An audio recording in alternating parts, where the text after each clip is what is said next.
saya. Kali ini kita masih sama-sama belajar memahami PPN ya. PPN lumayan agak banyak ya sesinya karena lumayan panjang ya.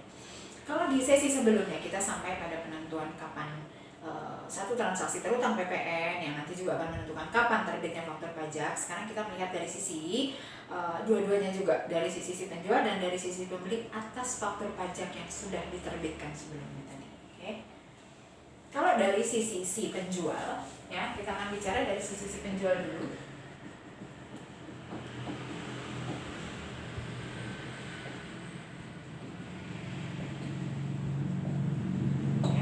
Jadi kalau dari sisi si penjual, kalau seluruh transaksi dalam satu masa pajak sudah dihitung, semisal tadi 100 juta ya, PPN terutangnya adalah sebesar 10 juta.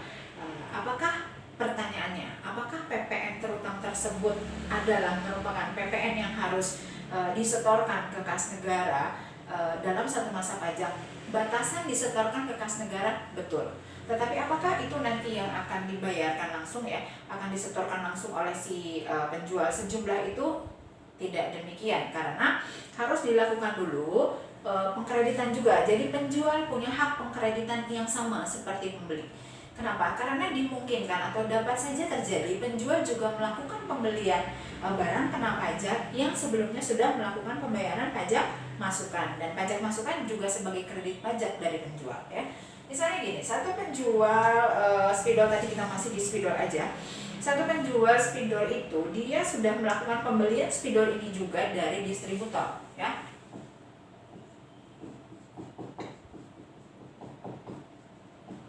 Sebenarnya dia sudah melakukan pembelian dari distributor, penjual melakukan pembayaran pajak masukan juga.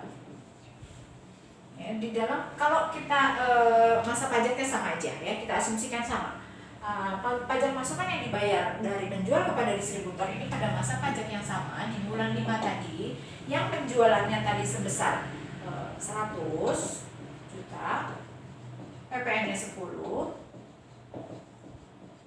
yang harus disetor atas transaksi penjualan sebesar 100 yang harus disetor. Tapi apakah betul yang harus disetor sebesar 10 juta? Belum tentu, karena ternyata si penjual ini punya PM ya di bulan yang sama, di bulan Mei juga, Mei 2019 dia punya PM ya. Asumsikan dia punya PM sebesar 7 juta ya. Ini adalah PK, pajak terutangnya dari sisi penjual. Kemudian penjual punya PM sebesar 7 juta.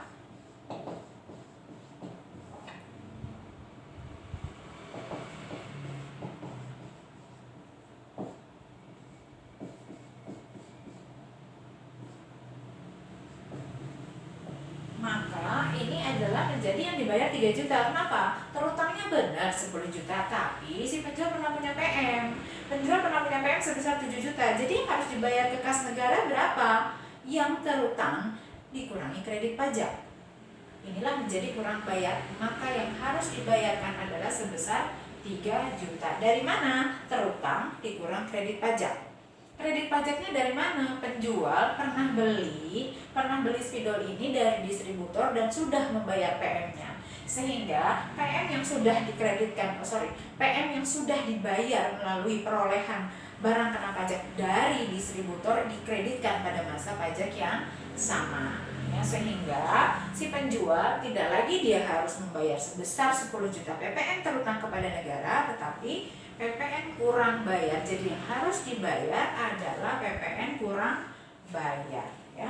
Jadi buat si penjual ya, kita harus mengakumulasi dulu transaksi penjualan kita berapa dalam satu masa pajak. Di dalam bulan tersebut, di dalam masa pajak tersebut berapa PM-nya.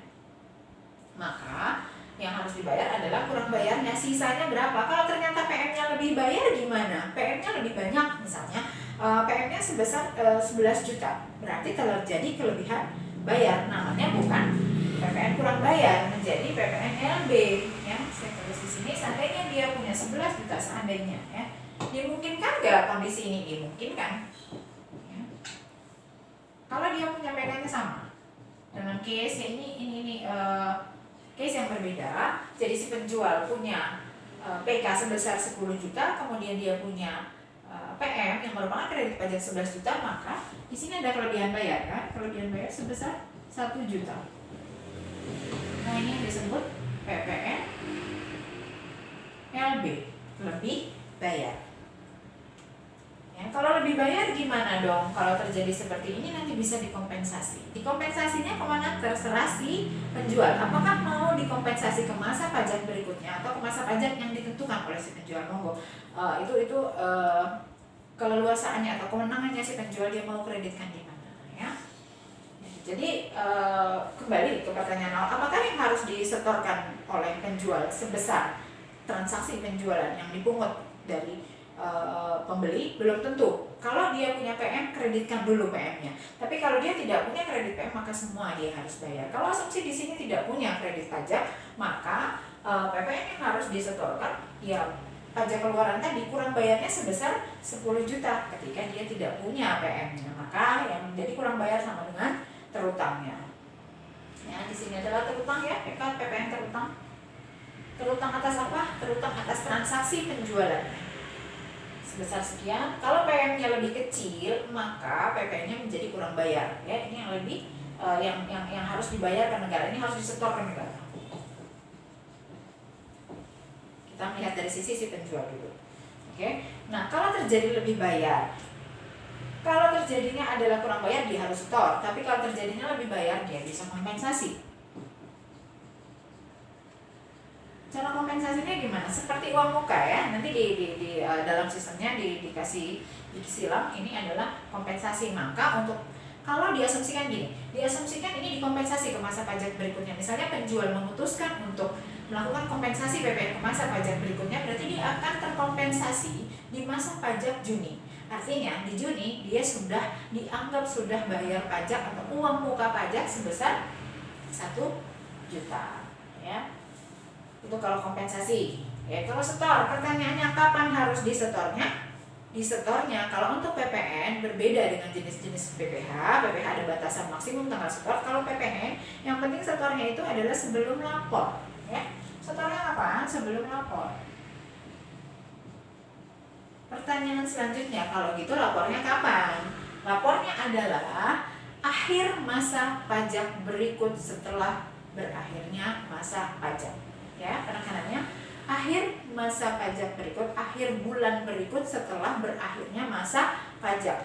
Kalau tadi transaksinya adalah di masa pajak tahun bulan 5 2019, maka masa pajak berikutnya kapan? Bulan 6. Ya, bulan 6. Berarti PPN-nya harus disetor dan dilapor bulan 6. Kapan bulan 6-nya?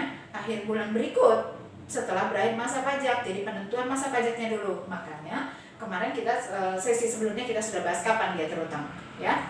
Oke. Kapan terutang menentukan dia masa pajaknya kapan. Kalau dia transaksinya di masa pajak bulan 5, maka setelah berakhirnya masa pajak bulan 5 adalah masa pajak 6, Masa pajak berikutnya adalah 6. Dan akhir bulan, berarti akhir bulan 6 itu harus dilakukan pelaporan paling lambat ya. Paling lambat adalah akhir bulan berikut setelah berakhirnya masa pajak. Kalau transaksinya di masa bulan 5, maka akhir bulan berikutnya adalah akhir bulan 6. Harus sudah lapor dan bayarnya sebelum lapor. Kenapa? Karena pajak pada prinsipnya sudah dilakukan penghitungan, dapat hasil hitungan berapa yang harus dibayar, bayar dulu baru lapor. Karena nggak bisa lapor dulu baru bayar. Kenapa? Karena pada saat melaporkan itu harus melampirkan bukti pembayaran. Oh gitu, iya. Karena sistem di negara kita adalah self assessment. Jadi penghitungan, pelaporan dan pembayaran diserahkan seutuhnya kepada WP. Ya, Fiskus dalam hal ini regulator hanya melakukan pengawasan saja. Ya, clear ya sampai di sini ya, bahwa pajak kurang bayar yang disetor adalah pajak kurang bayarnya. Kapan setornya? Akhir bulan berikut setelah berakhirnya masa pajak, paling lambat sebelum lapor. Lapornya kapan? Akhir bulan berikut sebelum berakhir masa pajak. Boleh nggak kalau misalnya tanggal bersamaan? Boleh. Tapi yang penting dia pada saat lapor dia sudah melampirkan bukti lapor. Walaupun bedanya cuma 1 jam nggak masalah. Ya, tapi pada saat dia lapor yang penting adalah lapornya. Kalau di PPN yang penting adalah lapornya, karena lapor tidak bisa diterima ketika tidak melampirkan bukti pembayaran. Oke, di sini. Jadi ketika si penjual harus menyetorkan pajak terutangnya kepada negara sebesar sekian, yang disetor belum tentu ya. PPN terutangnya yang timbul dari transaksi penjualan sebesar tadi ini 10, terus setor 10 enggak? Belum tentu. Kenapa? Karena dia dimungkinkan dia masih punya pajak masukan yang bisa dikreditkan. Oke. Sekarang kita lihat dari sisi si pembeli ya. Dari sisi si pembeli gimana dong kalau kayak gitu? Kalau dari sisi si pembeli kita hanya bisa mengkreditkan aja, ya, mengkreditkan PM-nya aja, sama juga dengan ini. Ya, jadi misalnya pembeli bisa gini juga, pembeli itu bisa jadi dia punya kredit pajak, dia punya pajak keluaran kalau dia sebagai penjual, tapi kalau dia tidak sebagai penjual, dia hanya punya PM aja. Dua-duanya bisa dikreditin, bisa. Kalau ketika dia menjual, dia boleh kreditin PM-nya. Kalau dia punya barang yang dijual, tapi kalau dia tidak menjual, dia boleh kreditin PM-nya juga bisa. Ya, oke. Nah sekarang kalau misalnya PM-nya si pembeli, kalau misalnya dalam hal ini kita asumsikan aja bulannya sama, masa pajaknya sama, bulan Mei, ya, transaksinya juga sama, cuma dia punya 7 aja. Dia punya PK 7 juta, dia punya PM 5 juta. Maka yang harus dibayar adalah 2 juta. Jadi dalam hal ini, baik pembeli maupun penjual melakukan pembayaran dengan metode yang sama, pelaporannya juga dengan metode yang sama. Di pembeli juga sama, sebelum lapor bayarnya. Ya, kurang bayar dia sebesar 2 juta, dia harus setor sebelum lapor. Dia harus setor sebelum lapor. Ya, harus setor sebelum lapor. Lapornya kapan? Sama, akhir bulan berikut setelah berakhir masa pajak. Jadi kalau bagi pembeli inilah yang dia kreditin. Ya, jadi kalau gitu penjual dan pembeli sama, dia punya sama-sama hak untuk mengkreditkan pajak masukan. Kalau dia nggak punya penjualan, dia cuma punya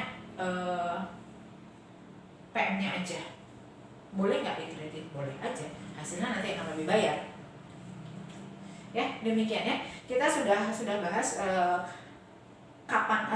berapa yang harus disetor oleh penjual, berapa yang harus disetor oleh pembeli, dan mekanisme pengkreditan kita sudah pelajari di sini ya. Ini adalah mekanisme pengkreditan pajak masukan baik dari sisi penjual maupun dari sisi pembeli. Semoga bisa bermanfaat.